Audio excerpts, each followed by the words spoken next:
샬롬 하베림 바이크라 그가 부르셨다. 한 주를 새롭게 맞이하며 토라 포션을 시작합니다. 성령 하나님, 이 시간을 통해 성경을 읽고 또 듣는 모든 이들에게 정직과 지혜로 공의로운 삶을 살아갈 수 있도록 도와주시기를 원하고 기도합니다. 아멘. 지난주에 말씀드렸듯이 이번 주부터는 출애굽기를 마치고 레위기 읽기가 시작됩니다. 이번 주 토라 포션은 레위기, 이사야, 히브리서로 구성되어 있습니다. 이제는 익숙해지셨을지도 모르겠는데요. 성경 말씀을 읽기 전 읽을 말씀들에 대한 여러 가지 배경들을 떠올려 보는 시간을 가져보겠습니다.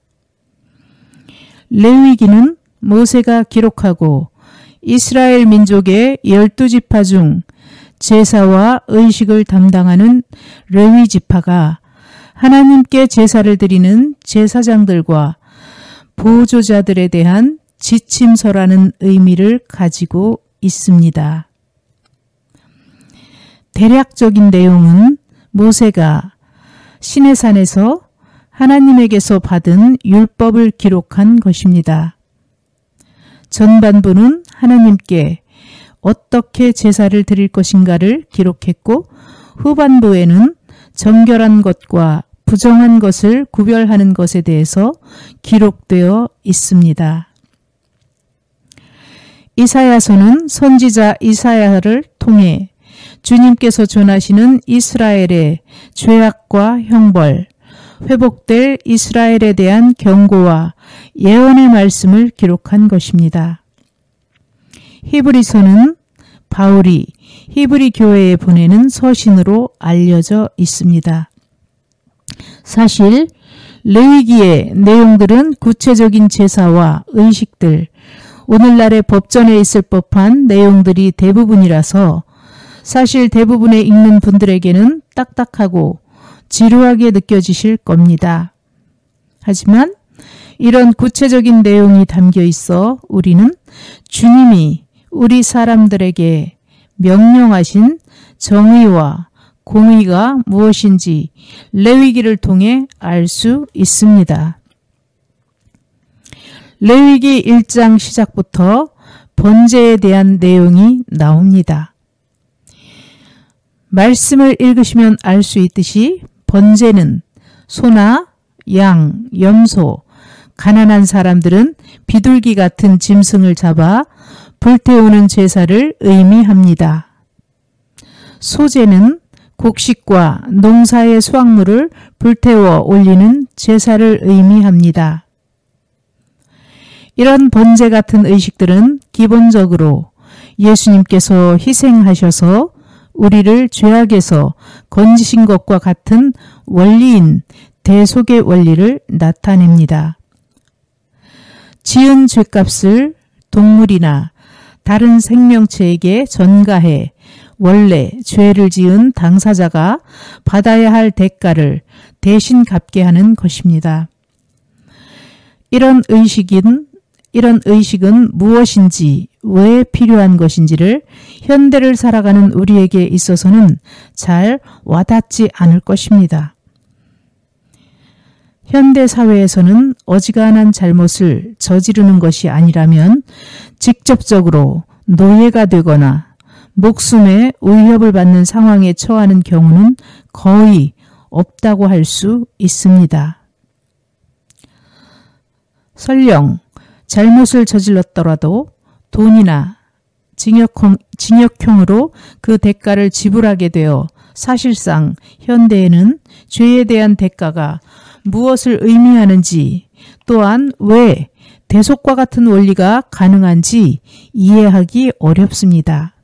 하지만 몇 가지 지식들과 상상력을 이용하시면 성경에서 말하는 대속과 죗값, 번제와 제사들이 당시에 어떤 역할과 효과를 가졌는지를 짐작해 볼 수 있습니다.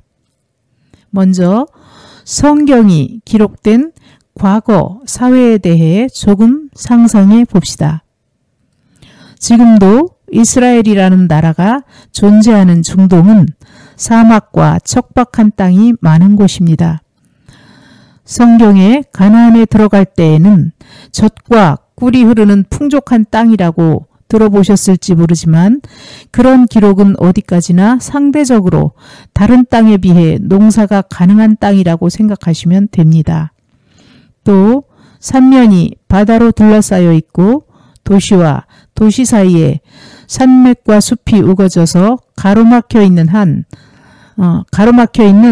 한국 땅과 다르게 이스라엘 백성들이 살아왔던 가나안 땅과 중동 지역은 자신이 사는 지역이나 땅을 지켜주고 적을 차단해 줄 수 있는 강, 산맥, 숲과 같은 자연 지형이 없고 뻥 뚫려서 다른 곳으로 가기도 쉽고 다른 외부의 적이나 세력이 침입하기도 쉬운 지형을 가지고 있습니다. 이런 지리적 특성 때문에 중동은 필연적으로 농업으로 먹고 살기보다는 상업과 무역, 교통이 발달해온 특징을 가지고 있습니다. 나중에 사도 바울이 로마나 아테네로 가서 거기 있는 사람들과 소통하는 것이 이상한 일이 아닌 이유가 여기 있습니다. 또 현대에 있는 CCTV나 자동차, 인터넷 같은 물건들이 없는 시절에는 살인이나 절도 같은 범죄를 감시, 방지하고 처벌하는 기능도 어렵습니다. 따라서 그런 시대에 있어서 가장 최선의 방법은 가능한 한 범죄나 분쟁이 일어나지 않게 사전에 방지하는 것이 가장 효율적이라고 할 수 있습니다. 그렇기 때문에 출애굽기나 레위기와 같은 말씀들이 세세하고 구체적이고 또 길게 기록된 것은 주님께서 이런 이유를 알고 계시기 때문에 우리에게 명령하신 것입니다. 여기까지 들으시고 이런 명령들과 율법들이 과거에는 그런 의미와 효과를 가졌었고 지금 시대를 살아가는 나에게 있어서는 큰 의미나 효과는 없다는 생각이 드실 수 있습니다. 맞습니다. 레위기에 기록된 구체적인 제사 의식과 법들을 지금 실행하기도 어렵고 몇몇 법들은 현대에 존재하는 다른 수단들에 의해서 완벽하게 대체된 상태입니다. 예를 들어 동물을 잡아먹을 때 돼지 같은 부정한 짐승을 먹지 말고 핏째 먹지 말라는 명령은 현대적 도축 시스템과 의료 시스템들에 의해서 사실상 의미 없는 명령이 되어버렸다고 할 수 있습니다. 옛날 분들은 기억하실지도 모르겠습니다만 과거 대한민국에서도 돼지는 아무거나 먹게 해서 각종 기생충, 질병 등을 가지고 있었고 또 그런 돼지를 먹고 사망하는 일도 자주 벌어지곤 했습니다.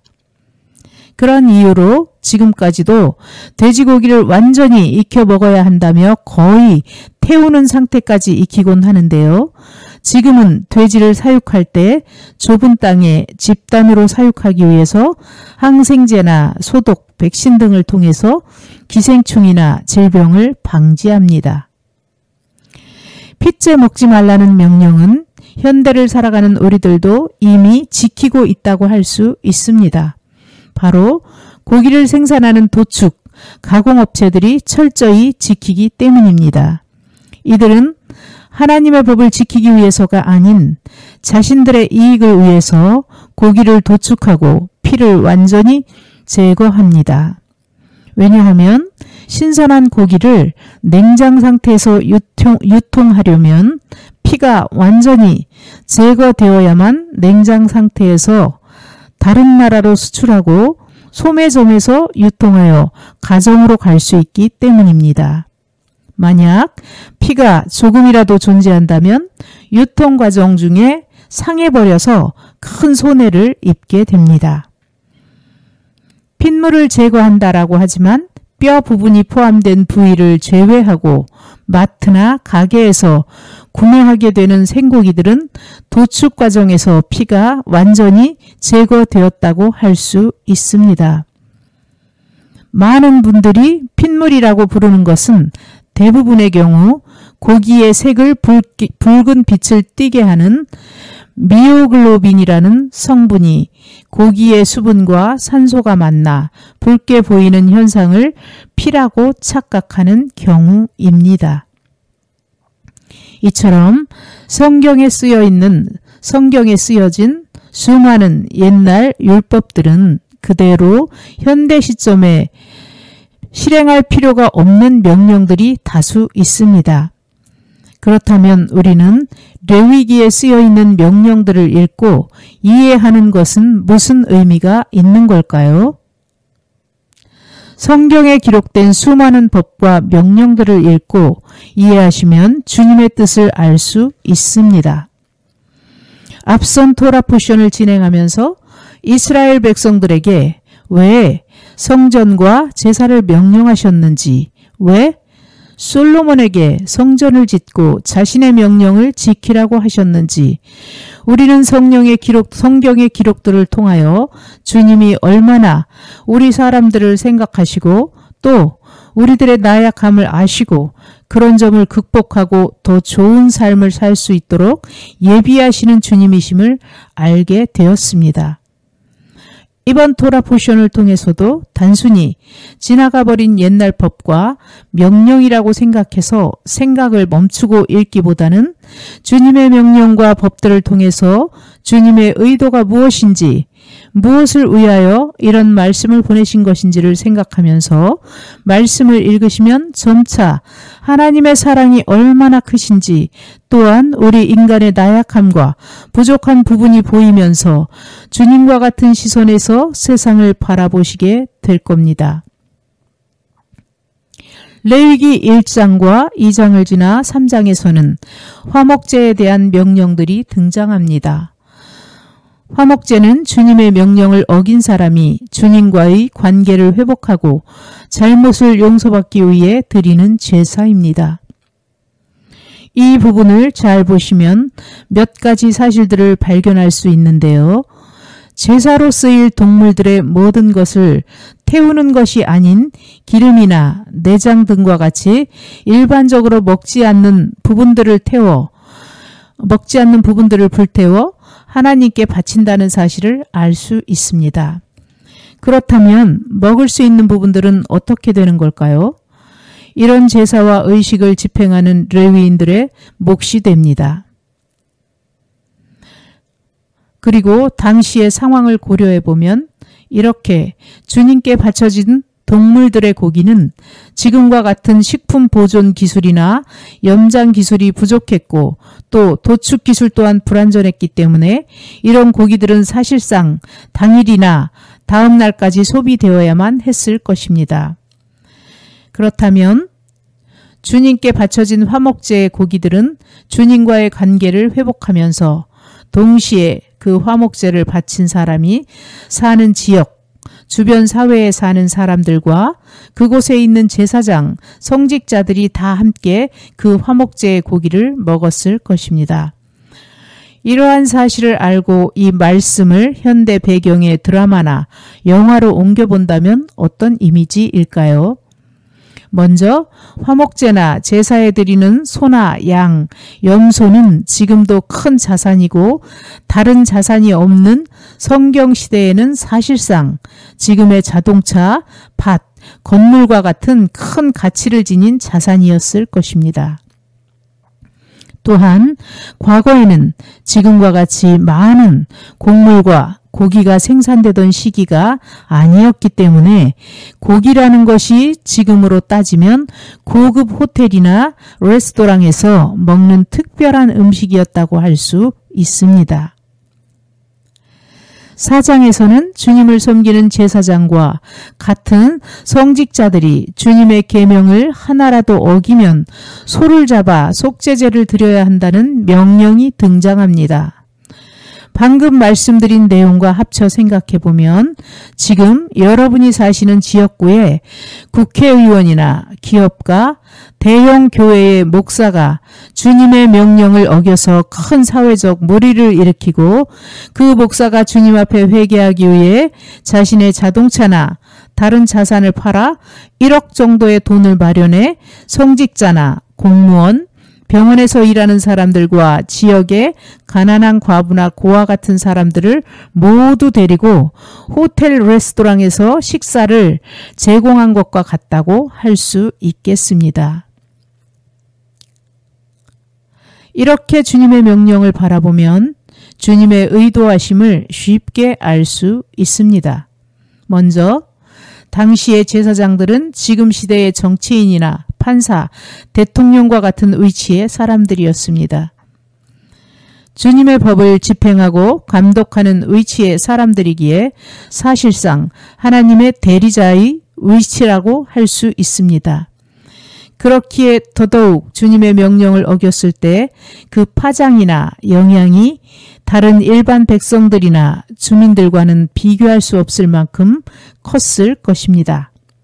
따라서 주님은 이런 법을 어기는 것에 대해 큰 가격을 책정하시고 그것을 지불하게끔 하심으로 사람들에게 주님의 법을 어기는 것은 오늘날의 1억이나 10억 같은 어쩌면 더 큰 가격으로 이해되게 하셨습니다. 이렇게 하면 범죄 행위를 짓는 것이 자신과 자신의 가족들의 재산에 크게 큰 타격으로 이해되어 죄를 짓는 것에 대해 조심하게 됩니다. 또한 주님의 명령을 집행하는 공인이 주님의 법을 어겼을 경우에는 더 크게 처벌하고 그 대가를 주변 사람들에게 나누어서 죄값을 용서받는 것을 하나님과 사람 양측 모두에게 인정받고 알리는 것을 주님께서는 의도하셨습니다. 오늘날 하나님께 용서받았으니까, 이미 죄값을 치렀으니까, 법원에서 판결 받았으니까 라며 이미 끝난 일이라고 말하는 시대를 바라신 것이 아닌 정의롭고 올바른 세상을 주님은 바라셨다는 것을 알 수 있습니다. 이후 이사야서에서는 이런 주님의 깊은 뜻과 사랑이 담긴 명령들을 거부하고 또한 하나님을 배신하는 이스라엘 백성에 대해 주님께서 한탄하시며 그들이 받을 징벌을 예고하시며 진짜 세상의 왕이 누구신지를 알려주십니다. 히브리서에서는 예수님의 희생, 제사로 진정한 구원이 오셨으며 우리의 죄를 사하여 주신 대속의 원리를 설명하며 과거의 제사들이 필요 없어졌음을 알리고 있습니다. 여기서 알 수 있듯이 히브리서에서는 우리 인간이 지은 큰 죄, 즉 하나님을 배신한 죄에 대한 제사가 폐하여졌음이 기록되어 있습니다. 그렇다면 다른 죄들은 어떻게 된 것일까요? 앞으로 지을 죄까지 모두 예수님이 갚아주셨으니까 제사도 제물도 필요 없어진 것일까요? 하나님 앞에서는 그렇다고 할 수 있습니다. 예수님이라는 완전한 희생제물이 대속하여 주신 보혈의 값으로 우리가 주님 앞에 지은 죄의 대가가 사라졌음을 알 수 있습니다. 그러나 하나님께 제사를 바칠 필요가 없어진 것이지 사람에게 갚아야 할 죄들은 여전히 존재합니다. 사람에게 갚아야 할 죄값들은 여전히 존재한다는 말입니다. 주님의 법에는 사람과 사람 사이의 명령도 존재함을 기억하실 것입니다. 예수님이 하나님을 배신한 죄에 대한 죄값은 대속해 주셨지만 나약한 우리 사람들은 살아가면서 끊임없이 죄를 짓고 앞으로도 죄를 지을 것입니다. 그때마다 레위기를 배우며 주님이 명령하신 뜻과 의미를 기억하며 가능한 죄를 짓지 않으면서 지었다면 주님의 명령대로 용서받고 회개하고 실질적으로도 돈을 지출해서라도 잘못을 끼친 사람과 주변에도 사죄하는 실천을 행하셔서 진정한 주님의 사람으로 살아가는 성도 여러분이 되시기를 기원하고 축복합니다.